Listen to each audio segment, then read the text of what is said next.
يأتيهم العذاب قبلا وما نرسل المرسلين إلا مبشرين ومنذرين ويجادل الذين كفروا بالباطل ليدحضوا به الحق واتخذوا آياتي وما أنذروا هزوا ومن أظلم ممن ذكر بآيات ربه فأعرض عنها ونسي ما قدمت يداه إنا جعلنا على قلوبهم أكنة أن يفقهوه وفي آذانهم وقرا وإن تدعهم إلى الهدى فلن يهتدوا إذن أبدا وربك الغفور ذو الرحمة لو يؤاخذهم بما كسبوا لعجل لهم العذاب بل لهم موعد لن يجدوا من دونه موئلا وتلك القرى أهلكناهم لما ظلموا وجعلنا لمهلكهم موعدا وإذ قال موسى لفتاه لا أبرح حتى أبلغ مجمع البحرين أو أمضي حقبا فلما بلغا مجمع بينهما نسيا حوتهما فاتخذ سبيله في البحر سربا فلما جاوزا قال لفتاه آتنا غداءنا لقد لقينا من سفرنا هذا نصبا قال أرأيت إذ أوينا إلى الصخرة فإني نسيت الحوت وما أنسانيه إلا الشيطان أن أذكره واتخذ سبيله في البحر عجبا قال ذلك ما كنا نبغ فارتدا على آثارهما قصصا فوجدا عبدا من عبادنا آتيناه رحمة من عندنا وعلمناه من لدنا علما قال له موسى هل أتبعك على أن تعلمني مما علمت رشدا قال إنك لن تستطيع معي صبرا وكيف تصبر على ما لم تحط به خبرا قال ستجدني إن شاء الله صابرا ولا أعصي لك أمرا قال فإن اتبعتني فلا تسألني عن شيء حتى أحدث لك منه ذكرا فانطلقا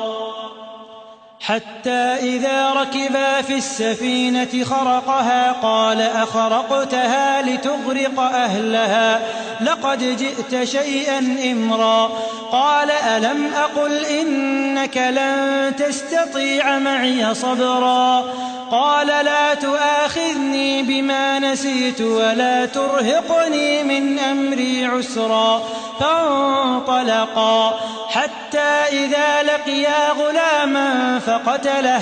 قال أقتلت نفسا زكية بغير نفس لقد جئت شيئا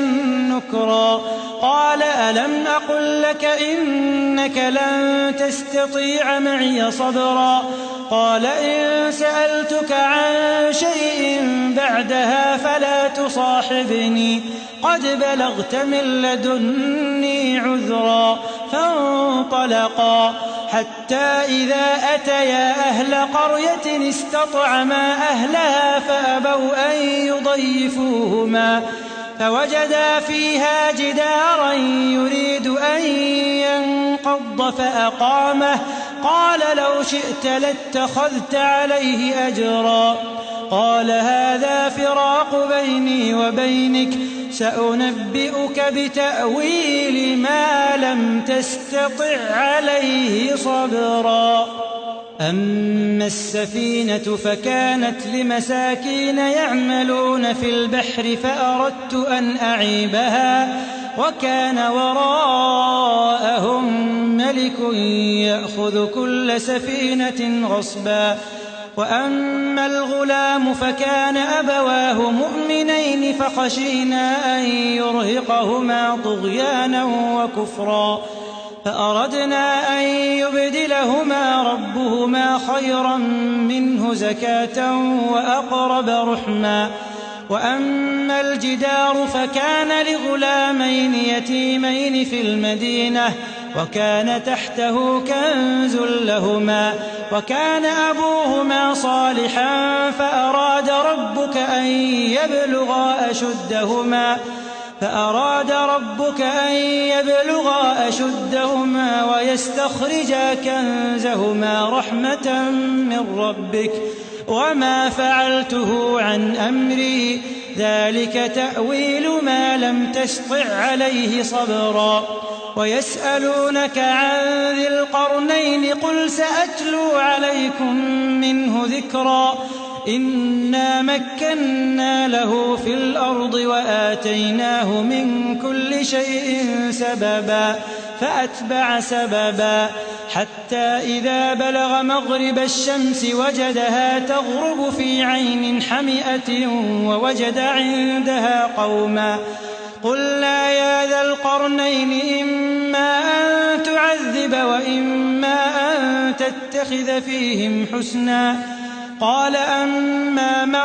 ظلم فسوف نعذبه ثم يرد إلى ربه فيعذبه عذابا نكرا وأما من آمن وعمل صالحا فله جزاء الحسنى وسنقول له من أمرنا يسرا ثم أتبع سببا حتى إذا بلغ مطلع الشمس وجدها تطلع على قوم لم نجعل لهم من دونها سترا كذلك وقد أحطنا بما لديه خبرا ثم أتبع سببا حتى إذا بلغ بين السدين وجد من دونهما قوما لا يكادون يفقهون قولا قالوا يا ذا القرنين إن يأجوج ومأجوج مفسدون في الأرض فهل نجعل لك خرجا على أن تجعل بيننا وبينهم سدا قال ما مكني فيه ربي خير فأعينوني بقوة أجعل بينكم وبينهم ردما آتوني زبر الحديد حتى إذا ساوى بين الصدفين قال انفخوا حتى إذا جعله نارا قال آتوني أفرغ عليه قطرا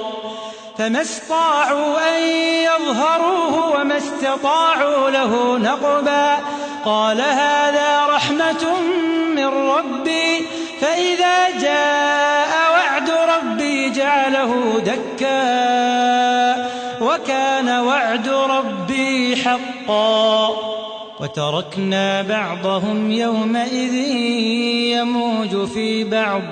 ونفخ في الصور فجمعناهم جمعا وعرضنا جهنم يومئذ للكافرين عرضا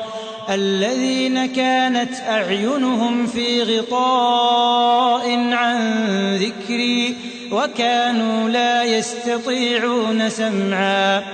أفحسب الذين كفروا أن يتخذوا عبادي من دوني أولياء إنا أعتدنا جهنم للكافرين نزلا قل هل ننبئكم بالأخسرين أعمالا الذين ضل سعيهم في الحياة الدنيا وهم يحسبون أنهم يحسنون صنعا أولئك الذين كفروا بآيات ربهم ولقائه فحبطت أعمالهم فلا نقيم لهم يوم القيامة وزنا ذلك جزاؤهم جهنم بما كفروا واتخذوا آياتي ورسلي هزوا إن الذين آمنوا وعملوا الصالحات كانت لهم جنات الفردوس نزلا خالدين فيها لا يبغون عنها حولا قل لو كان البحر مدادا لكلمات ربي لنفد البحر قبل أن تنفد كلمات ربي ولو جئنا بمثله مددا قل إنما أنا بشر مثلكم يوحى إلي أنما إلهكم إله واحد فمن كان يرجو لقاء ربه فليعمل عملا صالحا ولا يشرك بعبادة ربه أحدا.